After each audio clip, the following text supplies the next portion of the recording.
The last in movement 2 patriarchs, we have Abraham, Isaac, Jacob, or Israel, and now we have Joseph. And on page 38, his characterization will be he's a person of character or integrity. And this, if you are like me, sometimes we just need to be inspired by people that trusted Yahweh and did so seemingly wholeheartedly.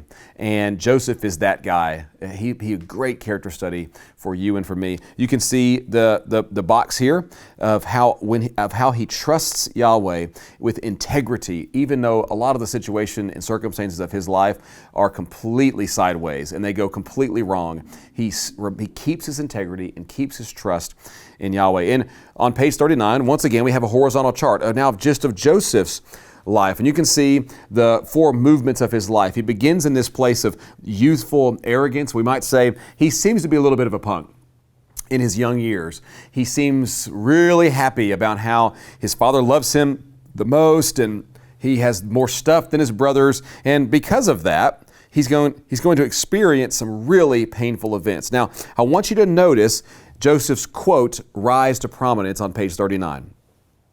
How does God bring this person to prominence or to power, we might say? Well, look at the things in the box. Slavery, slave, prison, foreign government. He's trapped in a foreign government. Joseph will rise to power through pain. And what we're going to see is, this is once again, Yahweh, God loves to flip on its head the systems of the world. Through circumstance after circumstance of pain, God is going to be working to bring Joseph through it for God's good intentions and end. And at the end of Joseph's life, he's going to say that in one of our most famous lines in Genesis. And so turn to page, we're on page 40. Joseph is a man who, no matter what is going on in his life, he seems to keep his integrity for God. And at the end, he finds himself down in Egypt. And what we're going to see, and we need to draw this out so we can see this, I'm going to give you a 2-scale perfect map so you can see exactly what we're talking about. So if you think in the ancient world, this is the Mediterranean Sea right here. And down here we have the Red Sea and the Nile River. So this is Egypt down here. And with Joseph, this is up here is the land of Israel. So Israel's up here. And what we're going to see with Joseph is the story of Joseph is going to carry him throughout this territory, but we're going to find him down in Egypt. And this is going to be instructive as we start our story next time. Joseph finds himself in Egypt, and later on in his life, as Joseph is down here in Egypt, his family that he hasn't seen for decades is going to travel down to Egypt. They're going to come down to Egypt because they're in desperate need of food. And he's going to send them back up to Israel, then back down, then back up and back down. And he's doing so, the story is really, it's almost humorous. He is sending his family back, and it's almost like he's teaching them a little bit of a lesson. But he wants them to bring his brother and then his father down to Egypt. And he has the big reveal. It's this amazing moment. And at the end of Joseph's story, his father has now died. Israel, Jacob, his father, has died. And his brothers are now terrified. They assume that Joseph has been harboring revenge all these years. They had sold him into slavery after all. And here's Joseph in Egypt in a position of power. And the brothers are terrified. Dad's dead. Now he's going to kill us. This is how this story is going to end. And what we see is this amazing, amazing grace of Joseph. He looks at his brothers, if you read the story, he looks at his brothers and he tells them, what you meant for evil, is Genesis 50 verse 20. I'm not going to kill you, brothers. And in fact, what you meant for evil, God meant for good, that he might save many people. He might bring about his good end.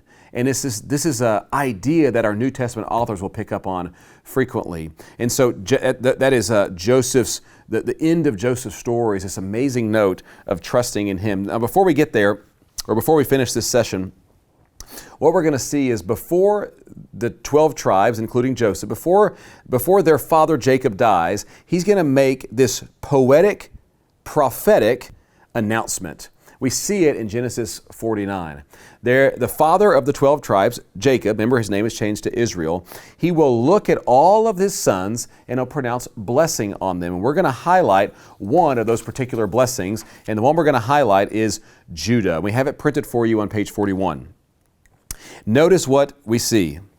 Jacob blesses his sons, and when he gets to Judah, Judah is the fourth born of the children of Israel, of Jacob. He looks at Judah and says, Judah, your brothers will praise you.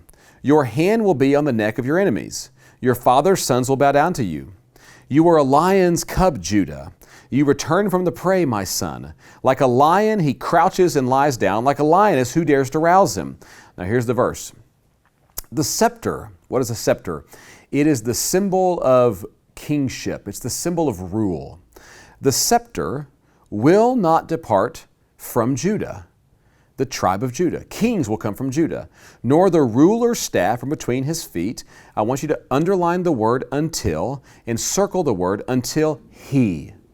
Once again, now we have through Judah, God is narrowing down who is this he, who is this snake crusher who is coming. Now we see that there is a king who will come. And this king will come through the line of Judah, and that king, one day, this he is coming.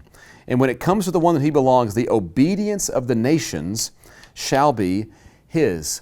Now, as we build this story up of our Old Testament and finish the book of Genesis, this is what we see. God is stacking promise upon promise upon promise to reverse the curse of sin and instead bring blessing out. He's going to do so through the family of Abraham.